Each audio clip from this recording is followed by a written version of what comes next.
Hello everybody! Today we're going to talk about how to journal. I realize that I've been mentioning you should really journal, but I haven't told you how. It's like if a basketball coach told a player, shoot the ball and put it in the hoop. Coach, you never taught me how to shoot the ball! So we're here today to talk about how to journal. The first thing I want to share with you is that journaling is good, but it is not essential to prayer. If you don't journal, that's totally fine. You can still have a personal relationship with Jesus without it. I found it to be really helpful in my life and prayer ever since I first started doing it, and I want to share it with you. So again, it's good, not essential. When I'm journaling, I write my words in print, and then I write God's, Jesus's, or the Holy Spirit's words in cursive. I'm gonna be honest, I kind of forgot cursive when I started doing that, so it helped me learn it again. I'm gonna share with you some of my conversation with Jesus from this morning. Me. Good morning, Jesus. Beautiful day out there. I think I'm gonna make an eclair cake today. It's an no-bake cake with whipped cream, graham crackers, pudding mix, chocolate frosting. So good. Jesus says, that sounds amazing. And good morning, Tyler. How are you doing?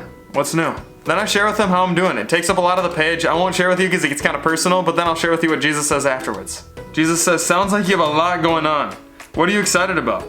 Then I share with Jesus what I was excited about, what I'm looking forward to. I realize some of the things that I'm doing that's coming up I'm not really looking forward to, but they're good things to cross off the list. But then there's also a lot of things that I am excited for. So I shared that with him. And today there wasn't really much beyond that. Some days he'll remind me that he loves me, some days he'll ask further questions to get a better understanding, and some days we just have a short, quick conversation like you'd have with a friend in passing. These are all good because we're spending time with Jesus. To start your journaling time, greet the Lord. Say, hey Jesus, how are you doing? Today's a beautiful day. And then let yourself be greeted by him as well. He'll say, hey, and then say your name. I'm doing great. It's a beautiful day. Of course it is. I made this day. He'll also speak into your identity a little bit in that time. You might say, hey, my daughter. Hey, my son. My friend. It is great to see you. He sometimes says your full name. Sometimes he said to me, hey, Tyler McCollum, it is good to be talking with you today. So let yourself be greeted by the Lord and let him remind you who you are. There's a video on YouTube by this guy named Zach Williams. He's singing the song Chainbreaker to a group of prisoners at Harding Prison. It is absolutely amazing. In the song, the lyrics go, I'm no longer a slave to fear.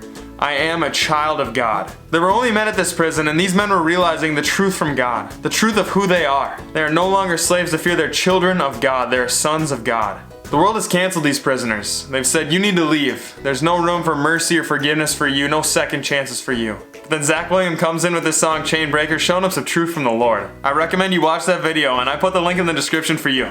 The reason I bring that up is because I want to invite you to let the Lord tell you who you are when you're praying. If he says that you're his son or daughter and that he loves you, know that this is from him. And something that I've struggled with in my life is believing that intellectually, but then not letting that sink into my heart. But when you realize in your heart that you are a son or a daughter of God who is loved, it changes you. So let him tell you who you are. So after you've greeted and let the Lord greet you, you share with the Lord where you're at. Let him know what's on your heart, what's on your mind, what's upcoming, how your relationships are. Just tell him everything about you. After you've shared, the Lord might thank you for your openness, and he might ask you a few questions. He might even pry a little bit at something you're not addressing. Maybe you brought up a relationship, a dating relationship you're in, and there's major red flags, but you're trying to avoid them. He might ask you about them.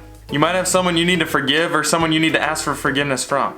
He might bring that up to you. Maybe you've got a sin that's become a habit and he wants to talk with you about it. Jesus will bring these things up not to nag you, but to bring about change for your better. He does all things out of love. God is love. Therefore, he wants your good. He wills your good. He wants what's best for you. He wants you to think deeply about these things that'll help you live a better life and grow closer to him. Therefore, when you get questions from the Lord, know that he's asking you because he cares. Don't worry, these moments don't always come up in prayer, but sometimes they need to.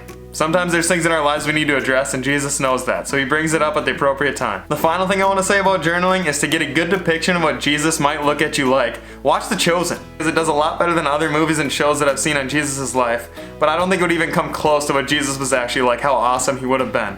Anyway, it's called The Chosen. It's on YouTube and The Chosen app.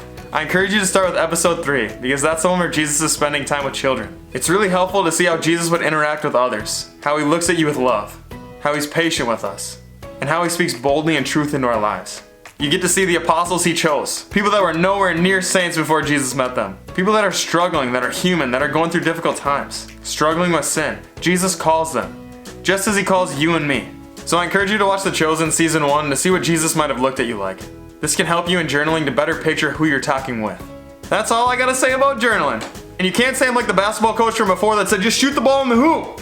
I don't know how to shoot, you never told me. No, now we've talked about how to journal, so give it a shot. And then you can look back on your conversation with the Lord from the past. It's a win-win. Well, that's it. There's nothing more to it that I gotta say about it. Happy journaling and God bless.